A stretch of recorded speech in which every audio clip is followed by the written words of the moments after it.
चलते चलते रास्ता चलते हो तब भी बदतमीजी करते हो। कांठी तुम्हारे छीदे तो ही कांठी।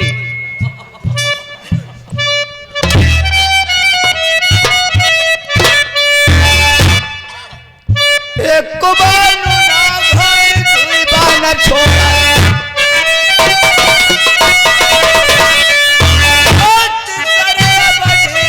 पहुंच गया।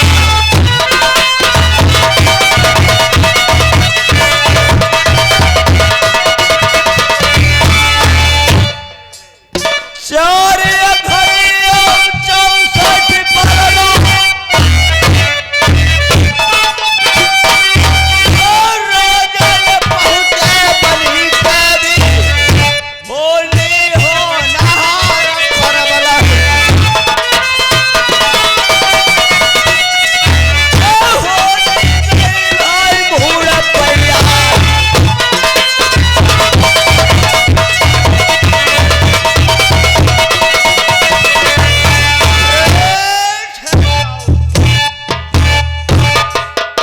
और हमारे बड़े भाई विपिन कुमार जहाँ कहीं हो तो कृपया जरा आने का कष्ट करें। हमारे भैया विपिन कुमार।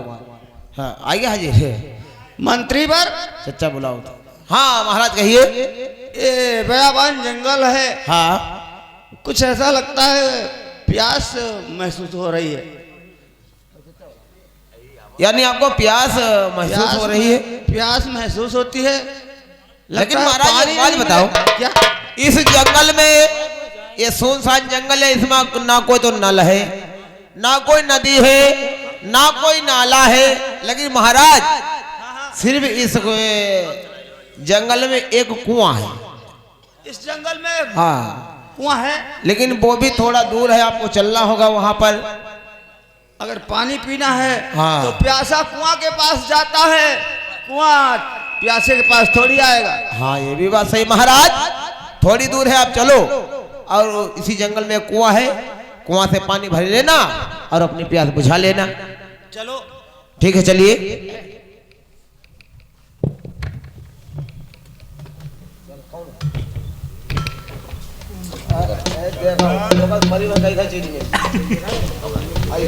मंत्री बार कुछ कमंडल है। हाँ कमंडल है। चलो कुआं के पास चलते हैं। बिटिया डोर है, कमंडल है महाराज। और पानी कुआं से भरेंगे। हाँ प्यास बुझेगी, फिर आगे के लिए प्रस्थान करेंगे। हाँ जैसे क्या हमारा। चलिए। प्यासा कुएं के पास जाता है, मैं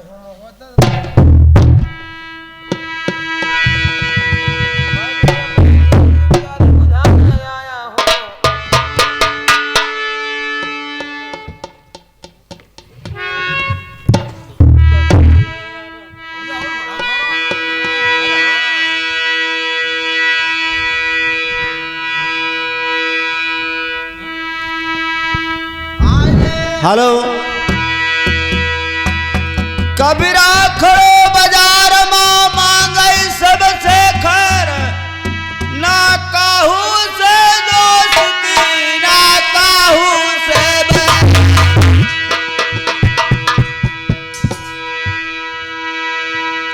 अब लइके कमंडल भूप भैया जाएंगे।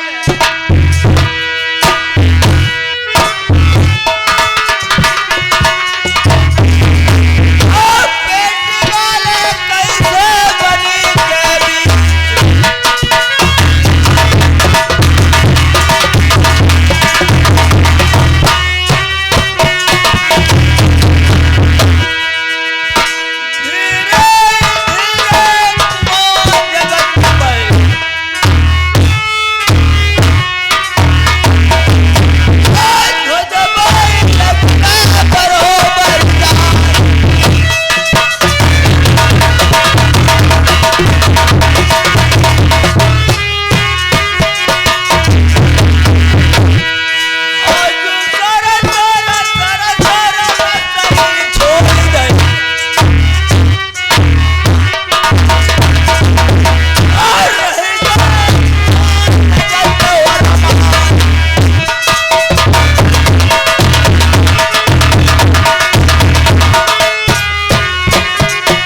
कमंडल मेरा खींचे नहीं खींच रहा है, किसने पकड़ लिया है?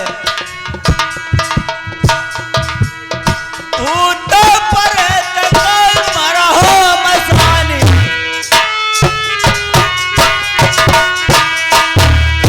कौने कड़ुआ पकड़ा कुआटा में।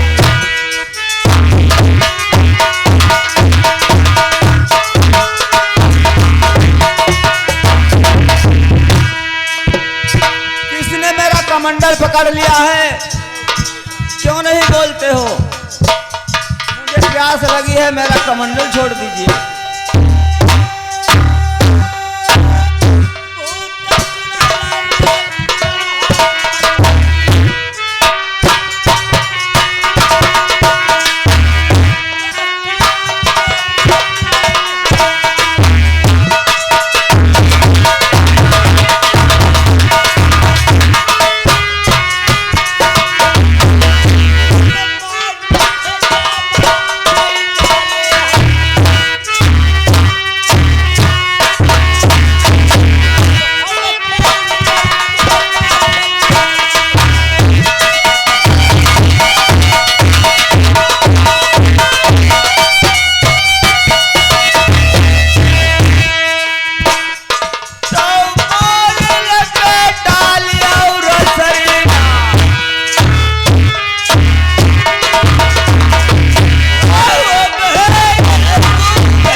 कभी सत्य माध्यम तो हो सकता है, लेकिन सत्य कभी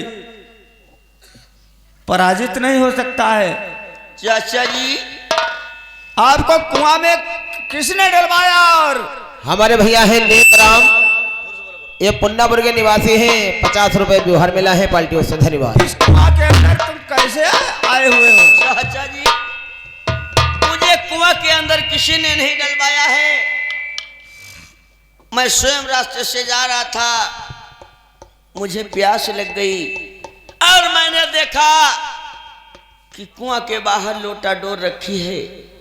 चाचा जी मैं नीर भरने के लिए तैयार हुआ, एक पीछे से हवा का झोंका आ गया। चाचा मैं कुआं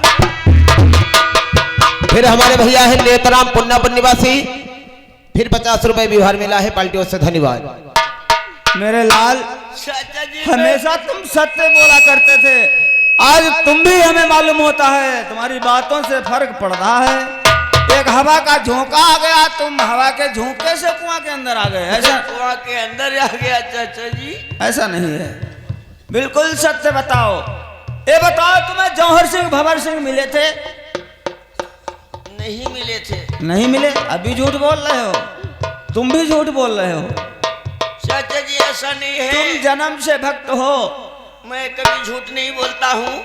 लेकिन आज तो बोल रहे हो। नहीं नहीं आप समझने की चेष्टा कीजिए, मैं आपसे सत्य ही बोल रहा हूँ। जौहर सिंह भंवर सिंह दरबार में पहुंचे हैं। फिर आए हैं लल्ला के बाबा, हमारे चाचा श्री यानी रामचंद्र, खुद मालिक हैं। इन्होंने 50 रुपए का न्योता किया है पार्टियों से, धन्यवाद।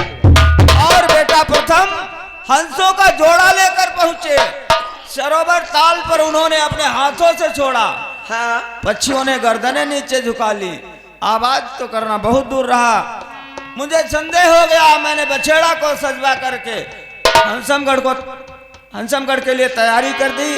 तुम्हारा ही पता लगाने आ रहा था, लेकिन अचानक प्यास के कारण इस कुआं पर आ गया।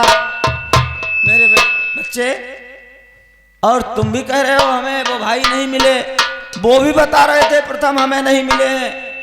चाचा जी मुझे कोई नहीं मिला, मैं तो जा रहा था, मुझे प्यास लग गई, मैं इसीलिए कुआं के पास में पहुंच गया।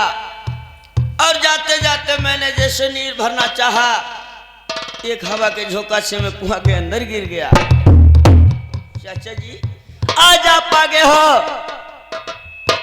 तो मेरी प्राणी बच गई है। चाचा जी आप यहाँ से नरवर धाम के लिए चलिए। चलो चलो दरबार में चलते हैं।